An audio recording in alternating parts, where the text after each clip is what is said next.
ఇక్కడ ఈ చదవబడిన మాట ఏమని వ్రాయబడి ఉందనంటే, నిజానికి సొలొమోనుకి దేవుడు మాట్లాడుతున్న ఒక సందర్భం ఇది. ఎలా అనంటే, స్వప్నమందు దేవుడు ప్రత్యక్షమయ్యాడంట. అక్కడ మాటలో రాయబడి ఉంది చూడండి, 3వ అధ్యాయము 5వ వచనంలో, గిబియోనులో యెహోవా రాత్రివేళ స్వప్నమందు సొలొమోనునకు ప్రత్యక్షమై.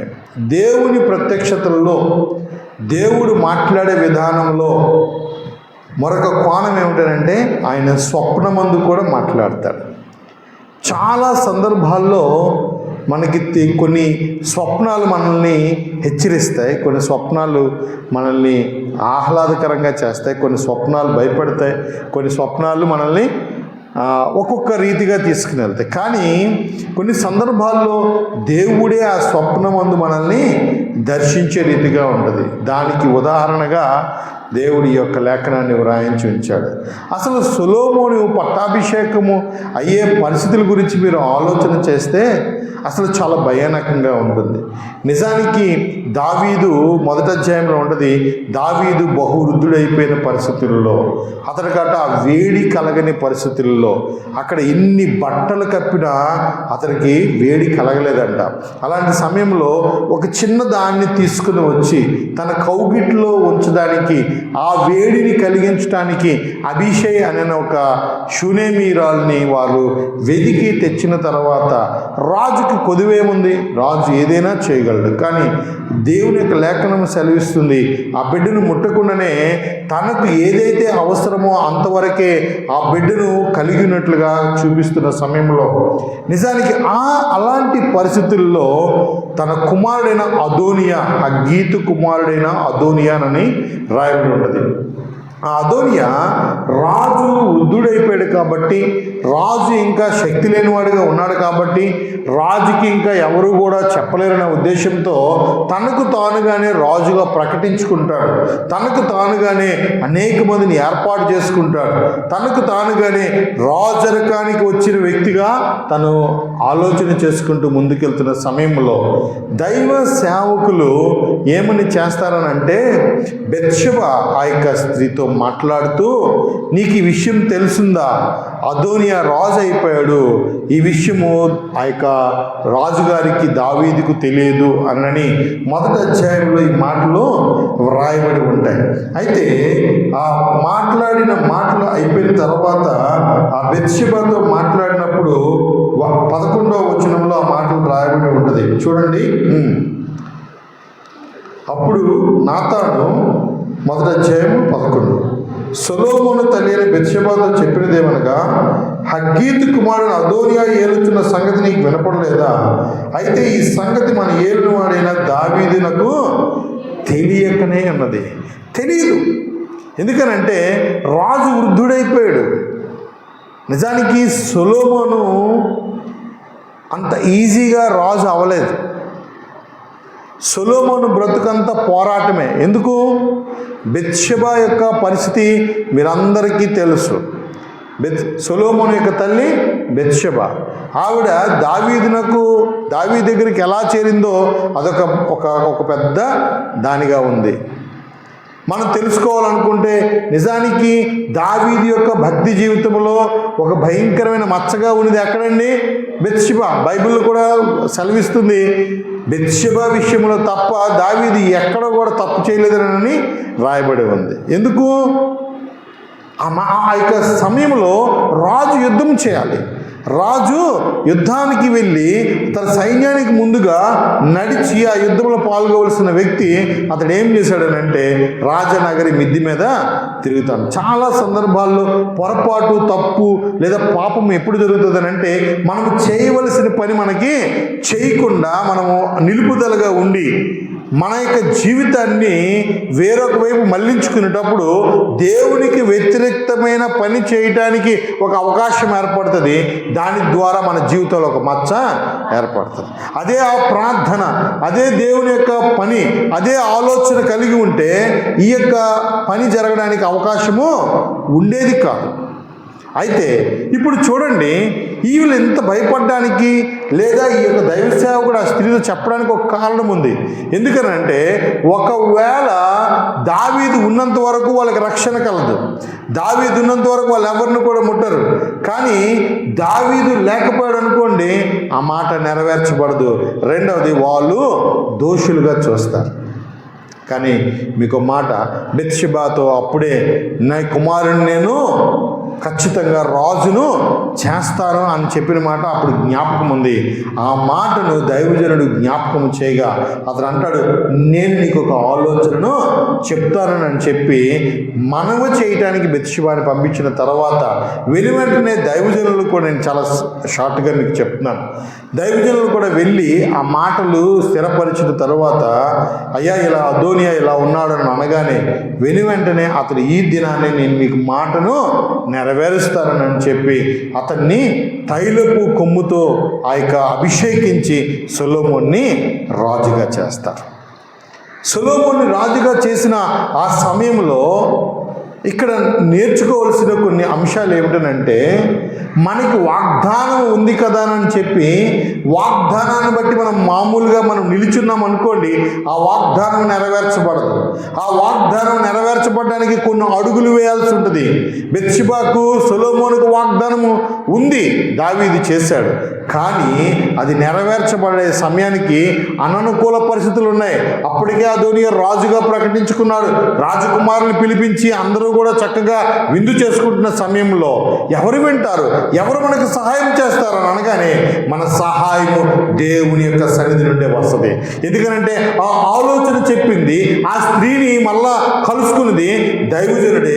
దైవజనుడు చెప్పిన ఆలోచన ప్రకారమే మరలా ఆ యొక్క సన్నిధానానికి వెళ్ళి ఆ రాజుతో మాట్లాడడానికి అవకాశం దొరికింది. మీరు అనుకోవచ్చు, అయ్యా మా బ్రతుకులు అన్ని పరిస్థితులు వ్యతిరేకంగా ఉన్నాయి, మా యొక్క వాగ్దానం నెరవేరలేని పరిస్థితుల్లో ఉండొచ్చు, అయ్యా మాకు ఏమాత్రం కూడా సహాయం చేసేవారు లేరు అని అంటే, దేవుని యొక్క వాక్యమే, దేవుని యొక్క సన్నిధే నిన్ను ఎదుర్కొని వచ్చి ఆ వాగ్దానాన్ని నెరవేర్చడానికి తగిన శక్తి, సామర్థ్యాలు, అవకాశాలు ప్రతిదీ కూడా నీకు అనుగ్రహింపచేస్తుంది. మీరు చేయవలసిందల్లా దేవుని యొక్క మాటకు లోబడటమే. బెత్షెబా ఆ నిమిషాన ఆలోచనను తిరస్కరిస్తే సొలొమోను ఎప్పటికీ కూడా రాజు కాలేడు. అంతేకాకుండా తల్లిగా ఆవిడ అక్కడ నిలదొక్కునే పరిస్థితి లేకపోయింది. ఎప్పుడైతే దైవజనుని మాటకు లోబడిందో, దైవజనుని మాట చొప్పున ఆ యొక్క రాజు సముఖమునకు వెళ్ళిందో, రాజు సముఖములో కూడా యుక్తముగా మాట్లాడింది. ఒకసారి అనమాట నీ సేవకుడు అంటుంది, ఒకసారి నీ కుమారుడు అంటుంది.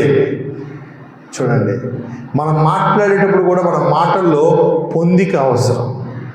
మీకు గమనించండి ఒకసారి, ఆ యొక్క తండ్రి దగ్గర నుంచి వెళ్ళిపోయిన ఆ చిన్న కుమారుడు బుద్ధి వచ్చినప్పుడు ఒక మాట అనుకుంటాడు. ఏంటో తెలుసా, నా తండ్రి దగ్గర అనేక మంది ఉన్నారు సేవకులు, కానీ నేను ఇప్పుడు నా కుమారుడు అనిపించుకోవడానికి నేను తగను. కానీ నేను ఏమంటానంటే, నేను ఒక సేవకులుగా చేస్తాను, నేను ఒక సేవకులుగా ఉంటాను, కుమారుడు అనిపించుకోవడం నేను తగను అని అంటాడు. ఈ పొందికైన మాట ఎప్పుడైతే దేవుని యొక్క సముఖంలో కనబడుతుందో, ఆయన హృదయ పరిశోధకుడు. మీకు మరలా చెప్తున్నాను, మీరు అనుకోవచ్చు ఈ మాట అది హృదయంలో ఉందో లేదని కూడా దేవుడు చూస్తాడు. మీరు అనుకోవచ్చు పైకి ఒక మాట, కొంతమంది నోరు తీయగా మాట్లాడుతుంది కానీ హృదయము ఎంతో కఠినంగా ఉంటుంది, చేదుగా ఉంటుంది. అమ్మో ఆవిడ మాట్లాడితే ఎంత నునుపుగా ఉందో. ఎందుకు నునుపు? దేనికి నునుపు? మనల్ని వేరే మార్గంలో కాని నడతలు నడిపించడానికి, కృత్రిమ మార్గాల్లో నడిపించడానికి చాలామంది మాట్లాడదు. అందుకని ప్రభువు కూడా చెప్పాడు చాలా సందర్భాల్లో, మీరేం వినుచున్నారో జాగ్రత్తగా చూసుకోండి. ఈరోజు దేవుడు మనతో మాట్లాడుతున్న మాట ఏంటంటే, నీ వాగ్దానం ఉండొచ్చు, నీ వాగ్దాన సమయానికి నీ యొక్క పరిస్థితులు అననుకూలంగా ఉండొచ్చు. బెత్షెబా యొక్క మరియు సొలొమోనుకి నా తర్వాత రాజ్యం నీవే అని వాగ్దానం ఉన్నప్పటికీ అక్కడ వేరుగా కనబడినప్పటికీ దైవజనుని మాటకు లోబడి దేవుని యొక్క మాటకు లోబడిన తర్వాత వారు జరిగిన పరిణామాలు ఎలా జరిగాయంటే అనుకూలంగా మారిపోయాయి. రాజు ఎప్పుడైతే అది చేశాడో, రాజు ఎప్పుడైతే ఆ మాట మాట్లాడాడో ఏం జరిగిందండి? అదోనియా భయపడిపోయాడండి. భయపడిపోయి బలిపీఠపు కొమ్ములు పట్టుకొని ఉంటే అక్కడ ఒక మంచి మాట అంటాడు. సొలొమోను రాజు అయిన తర్వాత ఒక మాట ఆడతాడు. ఏమని మాట్లాడతాడంటే చూడండి, చాలా మంచి మాట చెప్తున్నాను. 51, 52 వచనాలు చదవండి. మొదటి అధ్యాయం 51, 52. అదోనియా రాజైన సొలొమోనుకు భయపడి బలిపీఠపు కొమ్ములను పట్టుకుని, రాజైన సొలొమోను తన సేవకుడైన నన్ను కత్తి చేత చంపుకుని ఈ దినమును నాకు ప్రమాణం చేయవలనని మనవి చేయించినట్లు సొలొమోనుకి సమాచారం రాగా సొలొమోను ఇలాగ సెలవిచ్చింది. ఏమంటున్నాడండి?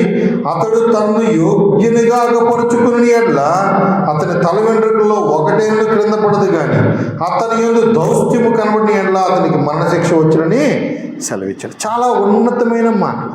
సొలొమోను అయ్యో ఇతడు నాకు వ్యతిరేకంగా ఇంత వేరేగా ఉన్నాడు కదనని ఆలోచన చేయలేదు.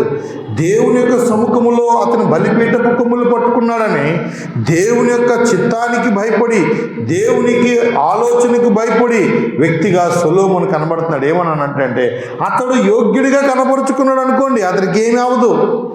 కానీ ఒకవేళ దౌష్ట్యము కనబడితే అతడు మరణశిక్ష పొందాలి. ఇది యోగ్యం. మనలోనైనా మన ప్రవర్తన యోగ్యంగా లేకపోతేనే మనం ఇబ్బంది పడతాం. ఈ విషయం ఎవరికీ తెలీదు.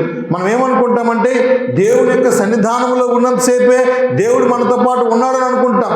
దేవుడు ఈ యొక్క సన్నిధానానికి రాగానే ఎంత చక్కగా కొంగు కప్పుకుంటామో లేదంటే సరి చేసుకుంటామో అంతా బాగుంటుంది. మన ప్రవర్తన, మాట, చూపు అంతా ఒక దిల్లా ఉంటుంది. కానీ బయటికి వెళ్ళేటప్పటికల్లా మీ ప్రవర్తన వేరుగా ఉంటుందేమో జాగ్రత్త చూసుకోండి. ఎందుకనంటే దేవుడు మన ప్రవర్తనను చూసే దేవుడు. దేవుడు మనతో పాటు ఎల్లప్పుడూ ఉండే దేవుడు. ఈరోజు నువ్వు దేవుని సన్నిధానంలో ఎలా ఉన్నావో బయట కూడా అలానే ఉండాలి. అప్పుడే నీవు క్రీస్తుతో ఉన్నవాడు అని గుర్తెరుగుతారు. ఒకరోజు నేను బొబ్బిలి బస్ స్టాండ్ దీనిలో వెళ్తున్నప్పుడు నార్మల్ డ్రెస్ వేసుకుని ఉన్నాను. నా చేతిలో బైబిల్ లేదు, ఏమీ లేదు. కానీ నా పక్కకు వచ్చి ఒక ఆయన అంటున్నాడు, మీరు పాస్టర్ గారా అని అడిగాడు. నిజానికి నేను పాస్టర్ పోలికల్లో ఉన్న పరిస్థితులు ఏవి కూడా అంటే చేతిలో సంచి కానీ లేకపోతే ఏమీ లేవు. కానీ అతడు ఎలా మీరు నన్ను గుర్తుపట్టారో అనగానే మీ మాట మీ ప్రవర్తన చాలాసేపు నేను గమనిస్తాను. మీరు దేవుని చేత నడిపించబడుతున్నారు అని అనిపించింది అని అన్నారు. అమ్మో, చాలా సంతోషమండి. అప్పుడు నాకు ఒక బాధ్యతలాగా మరింత జాగ్రత్తగా ఉండాలనే ఒక ఆలోచన కలిగింది. ఎందుకనంటే మనం అనుకుంటాం ఎవరు చూడట్లేదనండి, కానీ మన ప్రవర్తనను దేవుడు మరియు ప్రజలు కూడా చూస్తున్నారు. మీకు ఒక విషయం చెప్పిన, ఇన్ని సందర్భాల్లో ఇలాంటి అవకాశం వచ్చినా మనల్ని మనం బట్టే మనం నాశనం అయిపోతాం అనడానికి అదోనియే ఉదాహరణ. అదోనియా ఈరోజు దేవుడు మనతో కొన్ని విషయాలు మాట్లాడడానికి ఇష్టపడుతున్నా. ఆ మాటల్లో మొదటిది ఏంటంటే, నీకు వాగ్దానం ఉన్నప్పటికీ వాగ్దానము నెరవేర్చబడటానికి మళ్ళా దేవుని యొక్క ఆలోచనే నీకు కారణం అవుతుంది. రెండవది, నీ మీదకి శిక్ష రావాలంటే నీ ప్రవర్తనే కారణమవుతుంది. ఎందుకంటే అదోనియా ఏమని అన్నాడు? బలిపీఠం దగ్గర మాట్లాడినప్పుడు నువ్వు యోగ్యుడిగా కనపరిస్తే నీకేం ప్రాబ్లం లేదు అన్నప్పుడు మరి బ్రతుకు జీవుడా అనుకోవచ్చు కదా. తనలో ఉన్న కపటాన్ని బయటపెడతా ఉన్నాడు. తనలో ఉన్న కపటాన్ని బయటపెడుతూ అక్కడ చూస్తే ఆ మాట మీకు చూపిస్తాను చూడండి. రెండవ అధ్యాయంలో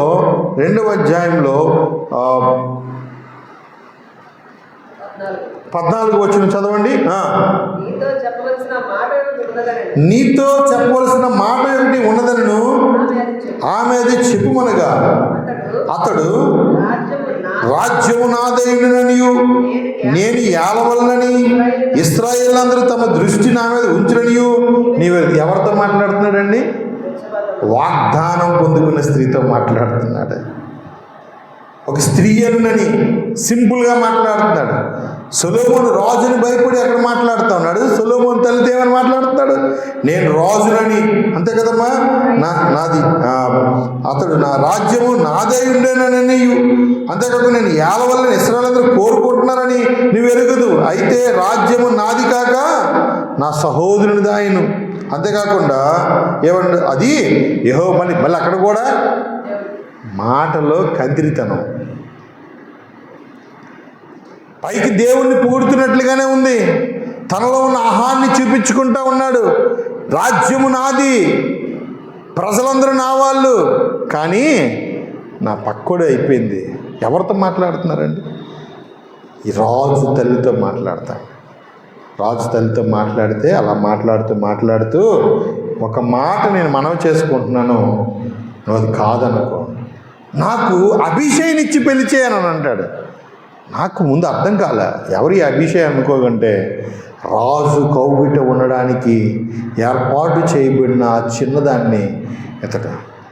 ఇప్పుడు రాజు యొక్క సముఖంలో ఉన్న వ్యక్తిని కావాలని కోరుకుంటున్నాడంటే, తండ్రి స్థానంలో ఉన్న వ్యక్తిని కోరుకుంటున్నాడనంటే, ఇప్పుడు వీళ్ళు మరణానికి పాత్రుడా కాడా? కానీ ఆ స్త్రీ మాట్లాడలేదు. కానీ సొలొమోను అంటున్నాడు, నువ్వు ఈ మాట మాట్లాడిన కారణం చేత నువ్వు మరణానికి అర్హుడు. మీరు అనుకోవచ్చు, ఎవడును తరమకుండానే దుష్టుడు పారిపోతాడు, అది వాక్యం. ఇక్కడ వాడి మరణానికి వాడి మాటే కారణం. చాలా సందర్భాలు మీరు అనుకుంటారు, మన మాట చాలా పదునైంది, మన మాట వలననే మనకి చాలా చిక్కులు వస్తాయి, శ్రమల పాలవుతాం, బాధల పాలవుతాం, కన్నీళ్ళ పాలవుతాం. ఎందుకో చెప్పండి, అందుకనే మన మాట కొద్దిగా, అందుకే లేఖనం సెలవిస్తుంది, దేవుడు ఆకాశమందు ఉన్నాడు, మనం భూమి మీద ఉన్నాం, మన మాటలు కొద్దిగా ఉండాలంట, కొద్దిగా ఉండాలి. చూడండి ఎంత గొప్పగా మాట్లాడిన అనుకుంటున్నాడు, కానీ మరణానికి అది దారి తీసింది. ఎందుకు? ఏదడిగినా ఇచ్చేస్తారులే, ఏదడిగినా చేసేస్తారు. మనం కూడా మన దేవుడు గొప్ప ప్రేమమయుడు, కరుణమయుడు, దయామయుడు అని చెప్పి ఏదైనా మనం మాట్లాడి వచ్చు అనుకుంటాం. కొన్ని మాటలు మన ప్రాణం మీదకి వస్తాయి, కొన్ని మాటలు మనల్ని బాధపరచడానికి వస్తాయి. అందుకనే మన మాటలు కొద్దిగా ఉండాలి. ఒకవేళ అదోనియా నిజంగా భయపడిన వాడైతే మరి ఆ జోలికి వెళ్ళి ఉండవాడు. ఎప్పుడైతే ఈ పరిస్థితి అంతా కూడా తారుమారు అయిపోయిందో, అక్కడున్న సేవకుడు అతని మీద పడి చంపాడు. ఇప్పుడు ఎవరు ఉత్తరవాది? ఎవరు మాట ఆడితే వాళ్ళే ఉత్తరం. మీకు ఇదే దేవుడు వాక్యము సెలవిస్తూ ఉంది. నీ బ్రతుకులో నువ్వు ఏమి కావాలనుకుంటున్నావు దేవునికి తెలుసు.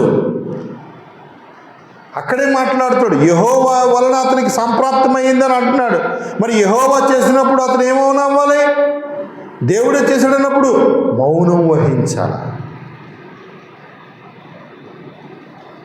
తండ్రి కౌగిట ఉన్న స్త్రీని కోరుకున్నాడు, అందుకే శాపానికి గురయ్యాడు, మరణానికి గురయ్యాడు. మీకు ఒక మాట చెప్తాను, ఇందాక మొదటగా చదివించిన మాటకి మళ్ళీ వస్తున్నాను. దేవుడు స్వప్నమందు ప్రత్యక్షం అవుతాడు. చాలామంది అనుకుంటారు, ఏడి నీ దేవుడు చూపించు. అవసరమైతే నీ దేవుడు నీకు, ఆయన మనం చూడలేమండి.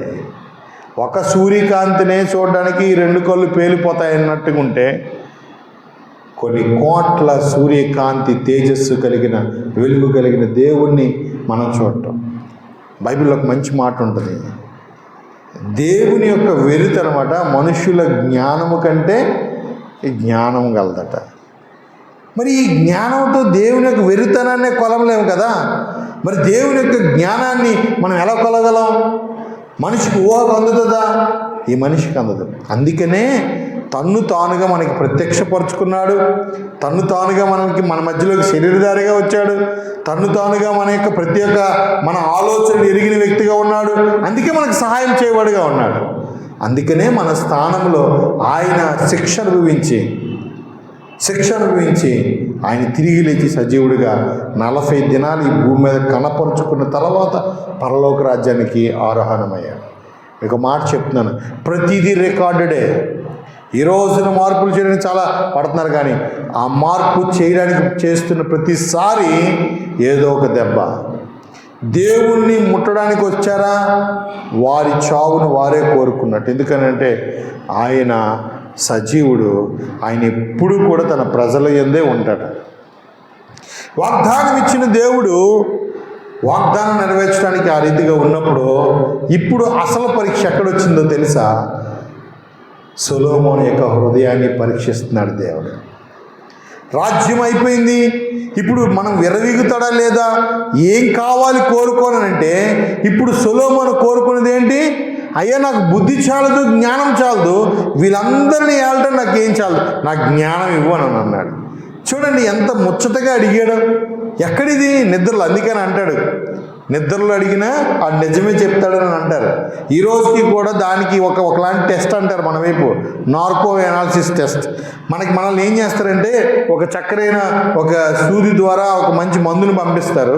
మనము నిద్రపోతుంటాము, కానీ మన హృదయంలో ఉన్న మాటలన్నీ మనం చెప్పేస్తుంటాం. మనమైతే ఇప్పుడు ఉన్నాను అనుకోండి, నేను ఒకటి చెప్తాను, నా హృదయంలో ఒకటి ఉంటుంది, కానీ నేను బయటికి మాట్లాడేది ఇంకోలా ఉండొచ్చు. కానీ మనం ఒక తెలివిలేని ఒక నిద్ర అవస్థలో ఉండేటప్పుడు నిజాలే బయటకు వస్తాయి.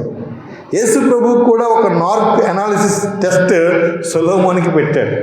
ఏమన్నానంటే, అయ్యా నీకేం కావాలనుకుంటున్నావు? ఇప్పుడు రాజు అయ్యావు కదా, రాజు తర్వాత నీకేం కావాలనుకుంటున్నావు అంటే, అయ్యా నా దగ్గర జ్ఞానము లేదు, నేను చిన్నవాడిని.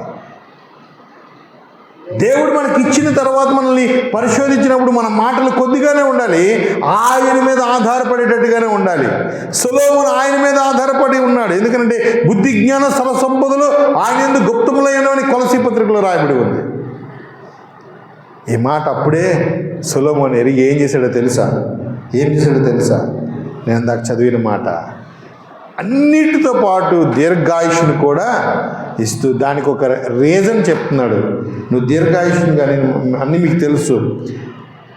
11వ వచనంలో ఉంటుంది, దేవుడు అతనికి ఇలాగూ సెలవిచ్చెను, దీర్ఘాయువునైనను ఐశ్వర్యమునైనను నీ శత్రువుల ప్రాణాన్ని అడుగుక న్యాయమును గ్రహించి వివేకం అనుగ్రహించమని నీవు అడిగితివి.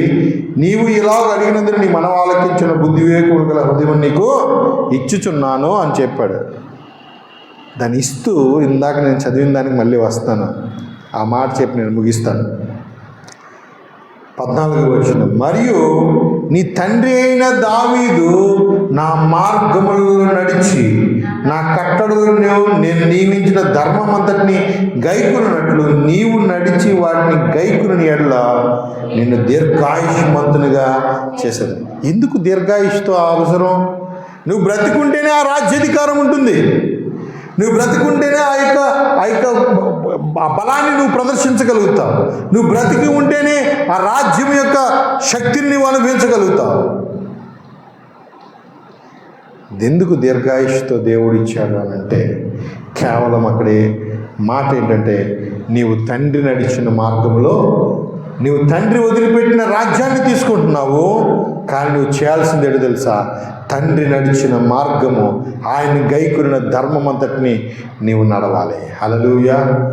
చాలామంది వాళ్ళ ఇచ్చిన వాటిని పొందుకోవడానికి ఇష్టపడతారు, కానీ వారి గైకొనిన మార్గం లేదంటే వారు అనుసరించిన మార్గం ఆ యొక్క బాధ్యతలను తీసుకోవడానికి ఇష్టపడరు. మీరు గమనించండి. పోయినసారి నేను అనుకున్నాను, చంటిబిడ్డలు అంటే ఈ యొక్క వితంతువులు అయితేనేంటి, పెద్దోళ్ళ తాలూకా పెన్షన్లన్నీ గట్టిగా ఇచ్చాడు జగను, వారి యొక్క దీవెన బాగుంటుందని అనుకున్నాను. కానీ దైవికమైన నిర్ణయం వేరుగా ఉంది. నాకు అప్పుడు అర్థమైంది, ఆయన కాలంలో సమయంలో కాదు, రోజులను మారుస్తాడు, అధికారాన్ని మారుస్తాడు. మనుషుల ఆలోచనలు కాదు, ఆయన ఆలోచన మాత్రమే నెరవేరుస్తాడు. హల్లెలూయా, హల్లెలూయా. ఈరోజు సొలొమోను ద్వారా మనతో మాట్లాడుతున్న మాట ఏంటో తెలుసా? మీరు వాగ్దానం పొందుకున్న తర్వాత ప్రభువు మిమ్మల్ని ప్రేరేపించగా, ప్రభు మిమ్మల్ని అడుగగా మీ హృదయంలో ఏమై ఉండాలో తెలుసా? ఆయన మీద ఆనుకునే గుణమే ఉండాలి. హల్లెలూయా. నిద్రలో అడిగిన, అయ్యా నీవిచ్చిన పనిని నెరవేర్చడానికి, నాకు ఇచ్చిన బాధ్యత నెరవేర్చడానికి నాకు నీ జ్ఞానమే అవసరం, నీవే నాకు కావాలి, నీవు తప్ప మాకు సహాయం లేదు, దిక్కు లేదు, ఆలోచన. ఎప్పుడైతే ప్రభువు మీద మనము ఆనుకుంటామో మీకు మరలా చెప్తున్నాను, అందుకని యెషయా గ్రంథంలో ఉన్నది, ఎవడైతే దీనుడై నా మాట విని వణుకుచుండునో వానిని నేను దృష్టిస్తున్నాను. దేవుని దృష్టి రావాలంటే ఏంటో తెలుసా? దేవుని చిత్తానుసారంగా మన మాట వచ్చేయాలి. ఇది ఎప్పుడు వచ్చింది? రాజ్యాధికారం వచ్చిన తర్వాత. రాజ్యాధికారం వచ్చిన తర్వాత ప్రభువు స్వప్నమందు ప్రత్యక్షమే మాట్లాడాడు. ఇదంతా అయిన తర్వాత లాస్ట్లో ఏమని మాట్లాడాడో తెలుసా? ఇదంతా ఈ కళ అనుకుని స్వప్నమని తెలుసుకున్నాడు. కానీ దర్శనం ఎక్కడ జరిగింది? స్వప్నంలోనే జరిగింది. కాబట్టి కొన్ని స్వప్నాలను మీరు తేలిగ్గా తీసుకోవద్దు. అది దేవుడు హెచ్చరించిందో లేదా బలపరిచిందో, మిమ్మల్ని నిలబెట్టాల్సిందో లేదా సరి చేసుకోవాల్సిందో అన్నప్పుడు దానికి తగ్గ ప్రార్థన మీరు మీ యొక్క హృదయంలో నుండి దేవుడి సన్నిధిలో చేయటానికి మీరు సిద్ధపడండి. మీ ప్రార్థన దేవుడు ఆలకించి ప్రతి పరిస్థితిని మార్చగలిగిన వాడు. ఈరోజు మళ్ళీ మీకు చెప్తున్నాను, దీర్ఘాయువుని ఎందుకు అన్నయిస్తున్నాడు అనంటే, దీర్ఘాయువుకు కారణం ఎందుకు చెప్పాడనంటే, ఆ రాజ్యాధికారాన్ని చిరకాలము అనుభవించడానికి, నడిపించడానికి, ఆయన చిత్తాన్ని జరిగించడానికి, ఆయన కృపలో నడవటానికి. అంతేగాని షరతుతో కూడిన దీవెన ఎప్పుడూ కూడా మనల్ని ఏం చేస్తుందంటే సరైన మార్గంలోనే నడిపిస్తుంది. కాబట్టి ఈరోజు దేవుడు మనకు కొన్ని విషయాలు నేర్పించాడు. వాటి ప్రకారం వాగ్దానం ఉండి కూడా జరగడానికి దేవుని మీద ఆధారపడాలి. రెండవది, మన మాటకు మనమే ఉత్తరవాదులుగా మారిపోతాం. మూడవది, నీ యొక్క రాజ్యము లేదనంటే నీ ఒకటి పొందుకున్న తర్వాత కూడా నువ్వు ఎవరి మీద ఆధారపడాలంటే దేవుని మీదే ఆధారపడాలి. దేవుని కొరకే నిలబడాలి. దేవుని చిత్తాన్ని జరిగించాలి. దేవుడి కొద్ది మాటలు మన వెనుకడిలో దేవుడు దీవించి ఆశీర్వదించును గాక. ఆమేన్. ప్రార్థన చేసుకుందాం.